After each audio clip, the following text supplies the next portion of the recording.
విశాఖలో 4 సీట్లు ఇచ్చేసిన పవన్. ఇక గొడవలు లోడింగ్. అప్పుడప్పుడు ప్రజల్లోకి వచ్చిన ఆ 2-3 రోజుల్లోనే పవన్ చేయాల్సిందంతా చేసేసి నిప్పు రాజేసి మళ్ళీ హైదరాబాద్కు వెళ్ళిపోతున్నారు.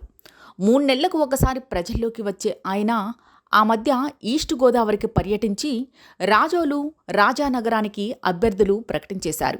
దీంతోపాటు రాజమండ్రి రూరల్ కూడా తమ అభ్యర్థి కందుల దుర్గేష్కు ఇస్తారని తేల్చేశారు.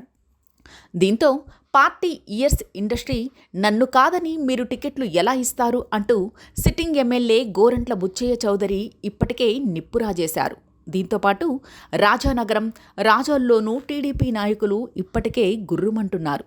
ఆ తరువాత 2 నెలల గ్యాప్ తీసుకుని విశాఖ వచ్చిన పవన్ విశాఖలో తన కోట డబల్ చేశారు. అంటే గతంలో గోదావరి జిల్లాలో 2 సీట్లు ప్రకటించిన పవన్ విశాఖ వచ్చేసరికి 4 సీట్లు తమ వాళ్లకే అని చెప్పేశారు. తెలుగుదేశంతో పొత్తు ఉన్నప్పటికీ అలా ఏకపక్షంగా టికెట్స్ ఎలా ఇచ్చారో తెలియడం లేదు. కానీ భీమిలికి వంశీకృష్ణ, శ్రీనివాస్ యాదవ్ను ఇన్ఛార్జిగా నియమించారు.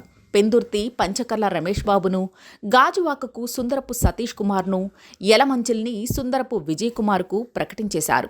ఇదిలా ఉండగా పెందుర్తి జోలికి ఎవరొచ్చినా సహించేది లేదని టీడీపీ సీనియర్ బండారు సత్యనారాయణమూర్తి ఇప్పటికే కత్తులు నూరుతున్నారు.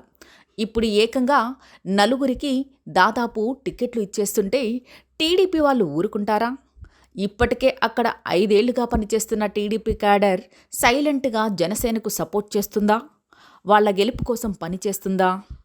5-6 సీట్ల దగ్గరే ఇంత గొడవ జరుగుతుంటే పొత్తులో ఏకంగా 30-40 సీట్లు పోతే తెలుగుదేశం నాయకులు, కార్యకర్తలు తమ నిరసన ఏ స్థాయిలో వ్యక్తం చేస్తారో తలుచుకుంటేనే భయం వేస్తుందని టీడీపీ సానుభూతి పరులు అంటున్నారు.